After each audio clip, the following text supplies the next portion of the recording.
कौन सा क्रॉप लगाना चाहिए, इसका मार्गदर्शन भी गांव के सरपंचों को करना पड़ेगा। इस बार हमारे देश में 280 लाख टन चावल गोडाउन में पड़ा है 3 साल से, और चावल अब ज्यादा रहेगा तो सड़ सकता है। क्या आज हमारे देश में चावल इतना ज्यादा है कि पूरे वर्ल्ड को हम चावल दे सकते हैं? वी आर चावल सरप्लस। चीनी, शक्कर, इतनी हालत खराब है कि वर्ल्ड में इंटरनेशनल मार्केट में चीनी का भाव 22 रुपए किलो है, हमारे देश में 34 रुपए किलो है, और हम 10 रुपए किलो सब्सिडी देकर पिछले साल में हमने 60 लाख टन चीनी इंपोर्ट की, एक्सपोर्ट की, और 6,000 करोड़ की सब्सिडी दी। तीसरी बात, गेहूं सरप्लस है, मक्का सरप्लस है। 1700 रुपए एमएसपी जो मक्के की थी वो भाव अब 1000 और 1100 रुपए पे आया है। क्या क्रॉप पैटर्न हम बदल सकते हैं? हमारे देश में 80 से 90 हजार करोड़ का एडिबल ऑयल हम इंपोर्ट करते हैं, पर आज दुर्भाग्यवश हमारे देश में फल्ली का तेल हो, जवस का तेल हो, सरसों का तेल हो, करड़ी का तेल हो, सोयाबीन का तेल हो, आज कम है। तो क्या पर एकड़ प्रोडक्टिविटी बढ़ाकर हम इसको कर सकते हैं क्या? सब संभव है। मैं नागपुर में, हमारे ऑरेंजेस होते हैं, और मुझे बहुत इच्छा थी कि नागपुर के ऑरेंजेस एक्सपोर्ट हो। मुझे स्वीडन जाना था, तो यहाँ राहुल ठाकरे करके, सिद्धरराव ठाकरे करके बहुत बड़े नेता थे कांग्रेस के, अभी भी है, उनका लड़का था, बहुत अच्छा काम करता है। मैंने कहा मुझे 2 बैग भर के आप संतरे दो। मैं दुबई गया और दुबई के लोगों को मैंने सबको, मेरा अच्छा दुबई में संबंध था, तो बुलाया चाय के लिए और सबको संतरे दिए। अब हमको 6 कंटेनर हमारे बेचे गए और अभी 100 कंटेनर का ऑर्डर मिलेगा, और 32 रुपए किलो संतरे का भाव मिल रहा है, जबकि यहां हमको 12 रुपए 15 रुपए भी नहीं मिल पा रहा। हमारे यहाँ सब्जियां हम एक्सपोर्ट कर सकते हैं। हमारे यहाँ क्रॉप पैटर्न को बदलना, और ये बात बहुत महत्वपूर्ण है, और विश्वनाथ कराड़ जी को मैं अनुरोध करूंगा कि आप थोड़ा सा, जैसे ये विश्व शांति और ये सब बातें फिलोसॉफी की बिल्कुल सही है, पर हमारे गांव में किसान आत्महत्या कर रहे। विश्वनाथ जी, क्या हम किसानों को सुधार सकते हैं? तो मेरा दावा है कि जब तक किसान पेट्रोल डीजल नहीं उगाएगा तब तक किसान सुखी नहीं होगा। हमने इथेनॉल लाया, जो गन्ने के जूस से इथेनॉल बनता है, गन्ने मोलाइसिस से बनता है। अभी तो हमने शुगर के बजाय इथेनॉल में कन्वर्शन किया। 1600 करोड़ लीटर हमको इथेनॉल चाहिए, अभी हम 550 करोड़ तक ही पहुंचे हैं। और अभी पूना के प्राज वालों ने और रिसर्च किया कि डीजल में 10% डालेंगे तो और लगेगा। और मैंने और तय ये किया है कि ट्रांसपोर्ट मंत्री होने के नाते इथेनॉल पर चलने वाली बजाज ने बाइक तैयार की है, टीवीएस ने तैयार की है, वो भी लॉन्च कर दी है। क्या हमारे गांव का जवान लड़का अपने गांव में चावल से, मक्के से, गन्ने से तैयार हुए फ्यूल पर अपनी गाड़ी, अपनी स्कूटर अगर चलाएगा तो इंडियन ऑयल और भारत पेट्रोलियम के पंपों की कोई जरूरत नहीं है।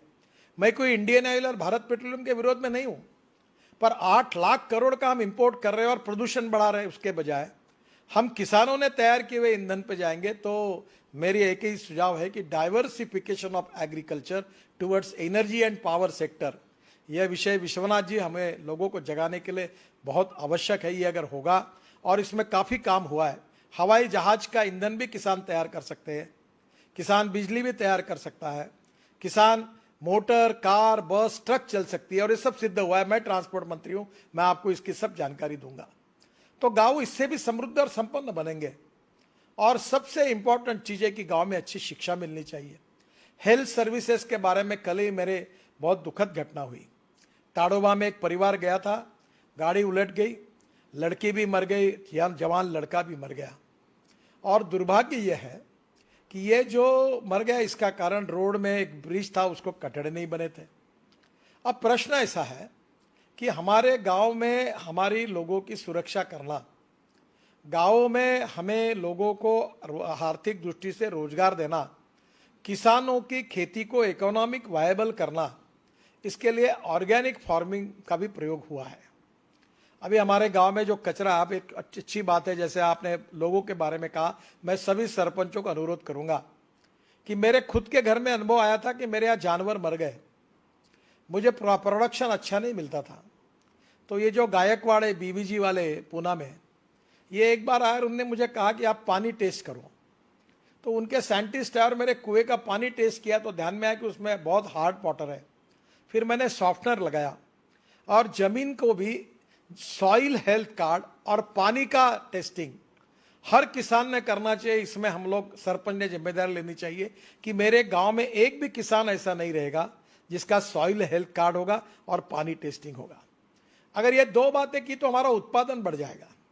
और इसलिए ये दो बातें करने के बाद आपके जमीन में एनपीके में नाइट्रोजन, फास्फोरस, पोटेश में क्या कम ज्यादा है वो खाद डालिए।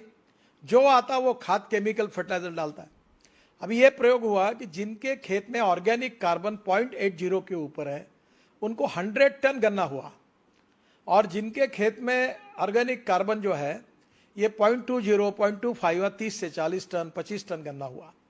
ऑर्गेनिक कार्बन इंपॉर्टेंट है, और ऑर्गेनिक कार्बन जो आता है वो बायो फर्टिलाइजर से आता है, सेंद्रीय खतों से आता है। हम जैसे गांव का पानी गांव में, घर का पानी घर में, खेत का पानी खेत में कह रहे, वैसे गांव का जितना कचरा है, चाहे वो गन्ने का पाचट हो, चाहे वो ज्वारी का हो, चाहे गेहूं का हो, वो गांव में ही हम अपने खेत में ही कंपोस्ट खत तैयार करें और उसको हम ऑर्गेनिक। इससे अभी मैं बालों से एमिनो एसिड बनाता हूं, और एमिनो एसिड प्लांट बूस्टर है, तो वो तिरुपति से बाल लाके मैं बनाता हूं, मैं बहुत प्रयोग करता हूं।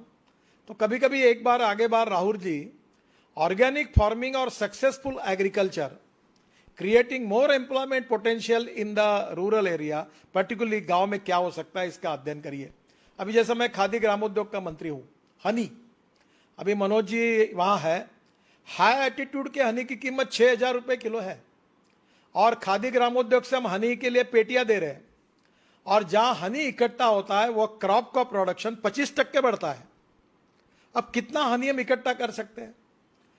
इसलिए गांव में सोलर चरखा, अब ये वर्धा में हुआ है कि सोलर चरखे पर सूत निकालकर उससे साड़ी और कपड़े इतने सुंदर बने पूरी तरह से, उससे रोजगार मिल सकता है। इसी केवल गांव में रोजगार, ये विलेज इंडस्ट्री का टर्नओवर जिसका मैं मंत्री हूं 80,000 करोड़ है, और इस साल अमेज़न ने 70,000 करोड़ का एमएसएमई और विलेज इंडस्ट्री के आइटम्स को एक्सपोर्ट किया है।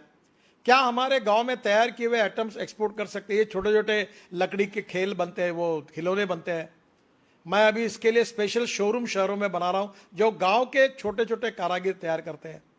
कहीं गांव में सीरीकल्चर सिल्क तैयार होता है, कहीं गांव में लकड़ी 12 बलूतेदार जो है, लोहार, सुतार, चमार।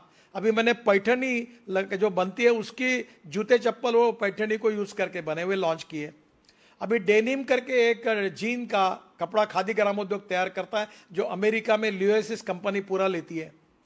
तो ये जो गांव में विलेज इंडस्ट्री हो, aspirant district 115, rural, tribal and agriculture field में आर्थिक स्वाधीनता, आर्थिक स्वातंत्र, आर्थिक स्वावलंबी जब बनाने के लिए ये गांव के सरपंच क्या कर सकते हैं? To save money is to earn money. There are lot of technology which are available. Raw material is available. गांव की स्ट्रेंथ क्या है, वीकनेस है, कौन सा रॉ मटेरियल अवेलेबल है, उसके आधार पर किसानों की इकोनॉमिक्स को हम कैसे बदले और गांव को समृद्ध संपन्न कैसे बनाए, उनकी परचेसिंग पावर कैसे बढ़ाए, उसके बिना आत्मनिर्भर भारत नहीं बन सकता।